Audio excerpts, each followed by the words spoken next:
Je suis intervenante communautaire au centre communautaire Entre Nous. Puis en ce moment, je suis dans ma chambre. Avec le confinement, tout ce qui se passe avec le coronavirus, on a dû fermer le centre aux résidents. Puis on a dû aussi annuler tous nos groupes.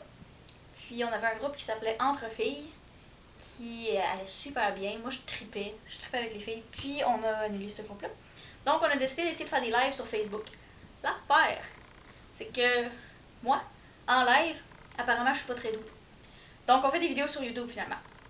Puis c'est plus juste faire aux filles, c'est pour tout le monde. Puis on va appeler ça On Jase.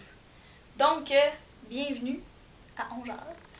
J'ai réalisé que si vous voulez voir mon visage sans que je sois fâchée, il fallait que je vous montre un peu. Fait que bienvenue à On Jase, mais plus haut. Je suis drôle. Je suis allée me mettre des bouts parce que j'avais pas le Le concept de virginité a toujours été vraiment flou pour moi. Genre vraiment, c'était intéressant, mais je comprenais pas comment un pénis pouvait changer qui j'étais comme personne. Comment avoir du sexe pour la première fois pouvait changer qui j'étais. Puis c'était flou, c'était vraiment intéressant. Un plot twist, ça change vraiment pas qui t'es. Vraiment pas.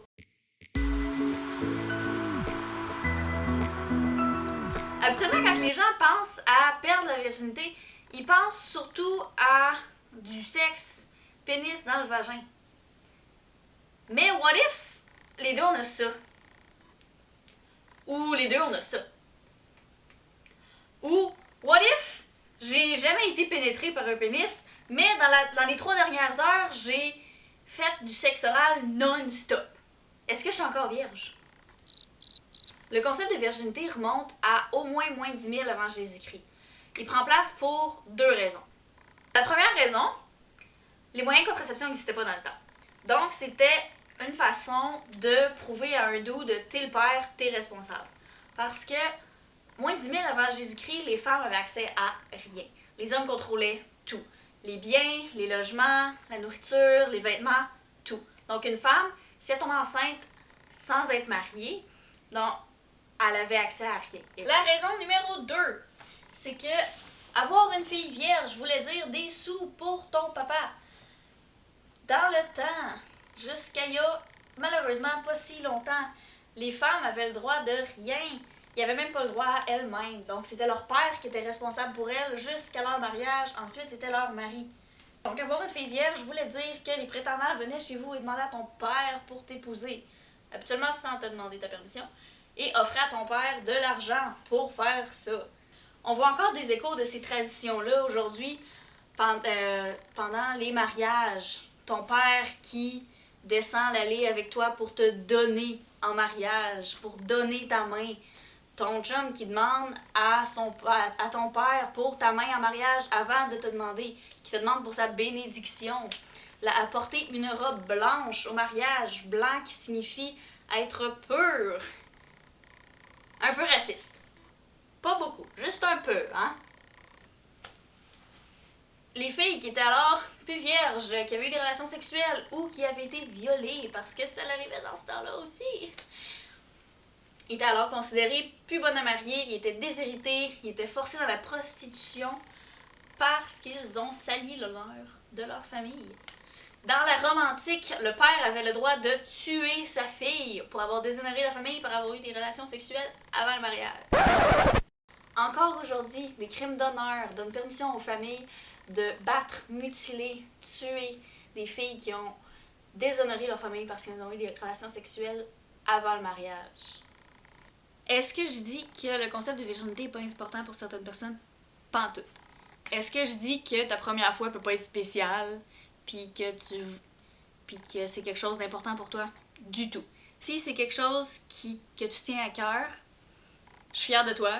Vas-y, continue de même. Sinon, je suis fière de toi. Vas-y, continue de même. Ce qu'il faut se rappeler, c'est que la virginité, c'est une construction sociale qui a été créée par l'homme, par l'être humain, spécifiquement des hommes, pour contrôler les filles qui faisaient partie de la société dans ce temps-là. Heureusement, de nos jours, c'est moins important, mais c'est quand même vraiment important pour certaines familles, certaines religions. C'est quelque chose que vous devez vous rappeler que ça change pas qui vous êtes fondamentalement. Du tout. Personnellement, moi je préfère utiliser le terme début sexuel plutôt que le terme perdre sa virginité. Parce que, premièrement, perdre sa virginité, ça implique que tu perds quelque chose. Puis, lors de ta première relation sexuelle, tu perds rien. Tu perds pas ton innocence, tu perds pas de valeur, tu perds pas de morceaux. Je vais parler de l'hymen dans une autre vidéo, cet organe mythique, mais ça n'existe pas, tu perds pas ça non plus. Donc, ce qui est important de se rappeler, c'est que tu perds rien, absolument rien. Puis, je préfère utiliser l'expression début sexuel parce que je trouve que c'est une connotation beaucoup plus positive. Ça implique que c'est le début de quelque chose, qu'il y a place à l'amélioration. Si vous avez déjà eu votre première relation sexuelle et que ça s'est pas bien passé, c'est normal, ça l'arrive, c'est awkward, c'est malaisant, il y a toutes sortes de choses qui se passent en même temps.